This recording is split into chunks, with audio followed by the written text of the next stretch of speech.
সম্প্রতি পশ্চিমবঙ্গ সরকার যে বাজেট পেশ করেছে সেখানে সংরক্ষণ নীতি নিয়ে একাধিক বিষয় প্রকাশ্যে আসছে বা উঠে আসছে, যে সেখানে মহিলাদের 33% রিজার্ভেশন দেওয়া হলো।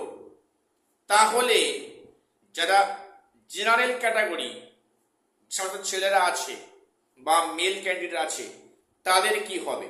একে তো জেনারেলদের অবস্থা এমনিতেই খারাপ হয়ে আসছে, হাই কাট অফ যাচ্ছে, তার ওপর যে আবার 33% রিজার্ভেশন রাখা হলো, তাহলে জেনারেল ক্যাটাগরি মেলদের অবস্থা খুবই শোচনীয় হবে।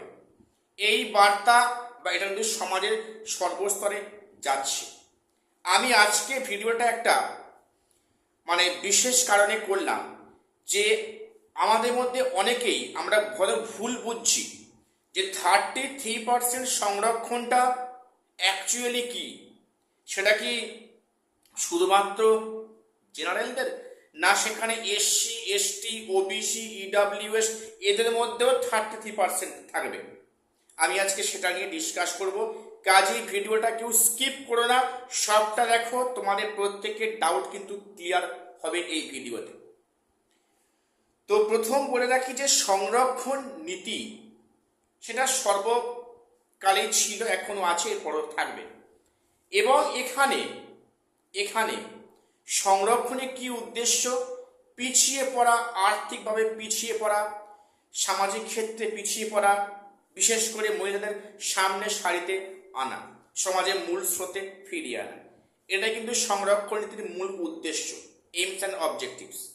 এইবারে আমরা জানি যে এসসিদের আছে 22% রিজার্ভেশন সরকারি চাকরির ক্ষেত্রে পশ্চিমবঙ্গে, এবং এসটিদের আছে 6%, ওবিসি আছে 7%, ছিল 17 হলো 7%, ইডাব্লিউএস আছে সেখানে 10%, এবং বাকি সিট আছে আনরিজার্ভ বা জেনারেল ক্যাটাগরিদের জন্য। এটা আমরা সবাই জানি।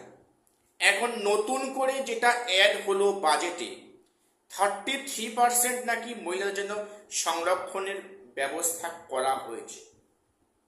এইবারে প্রশ্নটা, আমরা প্রত্যেকে হয়তো ভাবছি যে এটা শুধুমাত্র জেনারেল ক্যাটাগরি মহিলাদের জন্য 33%, বিষয়টা কিন্তু তা অ্যাকচুয়ালি নয়।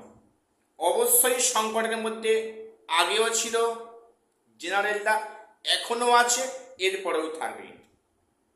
আমি নিজের জেনারেল হয়ে বলছি, জেনারেলদের কিন্তু জ্বালা যন্ত্রণা আগেও ছিল, এখনো আছে, এরপরও থাকবে, এটা বলতে কোনো কষ্ট নেই। তো এখানে 33%টা কিন্তু অ্যাকচুয়ালি যেটা হবে, বিভিন্ন ক্যাটাগরিতে কিন্তু 33% করে হবে।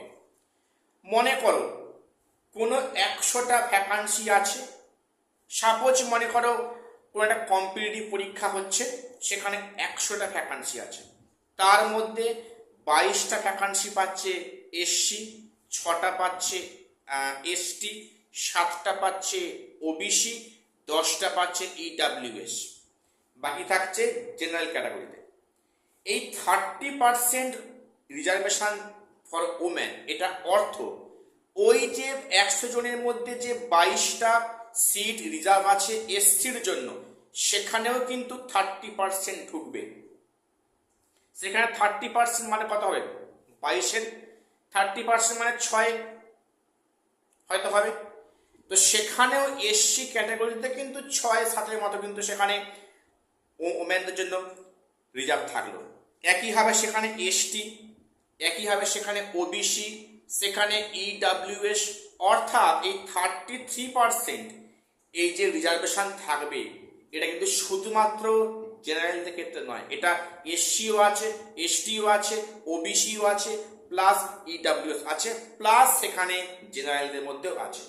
অর্থাৎ এটা কিন্তু সর্ব ক্যাটাগরিতে 33%টা রিজার্ভেশন থাকলো অনলি ফর ওমেন ক্যান্ডিডেট। এটা পরিষ্কার বার্তা যে এটা কিন্তু শুধুমাত্র জেনারেলদের নয়, এটা সর্বস্তরে রিজার্ভেশনে কিন্তু 33% মহিলাদের জন্য রাখা হচ্ছে, এটাই বাস্তব কথা। তো যাই হোক, এটুকু নিয়ে হয়তো অনেকের ডাউট ছিল বা থাকবে। ভিডিওটা একবার দেখে নিও শেষ অবধি, আশা করছি তোমাদের ডাউটটা ক্লিয়ার করতে পারলাম। আজকে এই মুহূর্তে এটুকুই আপডেট দেওয়ার আছে, দেখা হচ্ছে পরের ভিডিওতে।